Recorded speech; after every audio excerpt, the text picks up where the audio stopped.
सदनमा ध्रुव राईले बाँदर आतंकको कुरा उठाउँदाखेरि आपत्ति जनाउने महान जनावर प्रेमी आशिका तामाङ ज्यूलाई चाहिँ विद्या चापा गाईले आफ्नो हेर्ने कथामा देखाएको एउटा बाँदर आतंकको कथा एपिसोड 108 हेर्न भनेर उहाँलाई सबैले सुझाव दिनुहोला। उहाँले त्यो एपिसोड हेरिसकेपछि बाँदरले कस्तो किसिमको आतंक मचाउँदा रहेछन् र ध्रुव राईले यो कुरा किन उठाएका रहेछन् भनेर एकचोटि बुझ्ने कोसिस गर्नुहुन्थ्यो होला र त्यसको बारेमा केही बोल्नुहुन्थ्यो होला। ध्रुव राईले सदनमा यो कुरा उठाइसकेपछि बाँदर आतंकको विषय अहिले सदनको एउटा गम्भीर विषय बनेको छ। धेरैजना सांसदले यो कुरा उठाइरहनु भएको छ र धेरैजना जो यस कुरा उठाउने माननीयहरू हुनुहुन्छ उहाँहरूको यो कुरालाई हाँसोमा उडाउने अन्य माननीयहरूलाई एकचोटि त्यो पहाडका गाउँ र बस्ती बस्तीहरूमा पठाउनु होला जहाँ बाँदरले गर्दाखेरि त्यो गाउँ पुरै उजाडिएको छ, त्यहाँका मान्छेहरू बसाइ सरेर हिँड्न बाध्य भएका छन् र पुरै गाउँ खाली भएको छ बाँदर आतंककै कारण। र अन्य यस्ता गाउँमा पनि उहाँहरूलाई पठाउनु होला जहाँ अहिले मानव बस्तीता छ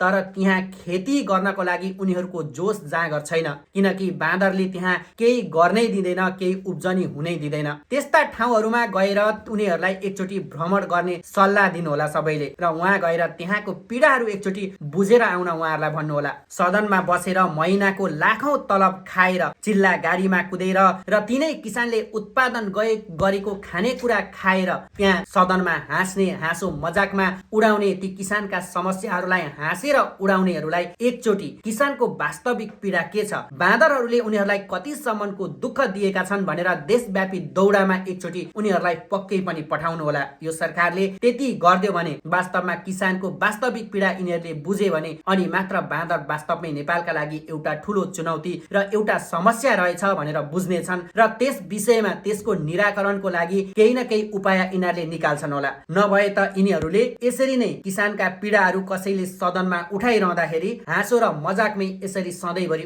उडाइरहनेछन्। त्यसैले यो बाँदर आतंक एउटा सामान्य समस्या होइन, यो एकदमै जटिल समस्या भएको छ। गाउँ गाउँमा मान्छेहरूको पुरै बस्ती खाली भएको छ बाँदर आतंककै कारण, किनकि त्यहाँ कुनै पनि किसिमको उब्जनी हुन दिँदैनन्। घरभित्र राखिएका खानेकुराहरू बाँदरले लिएर जान्छन्, मान्छे भोकै बस्नु पर्ने अवस्था छ। त्यस्ता दृश्यहरू ती विकट गाउँमा गएर हेरुन् जहाँ बाँदरले एकदमै आतंक मचाएको छ। त्यसैले यो समस्या एकदम गम्भीर समस्या हो। यसलाई सदनमा यसरी हाँसो मजाकमा उडाउनु भनेको यो एकदमै गलत हो।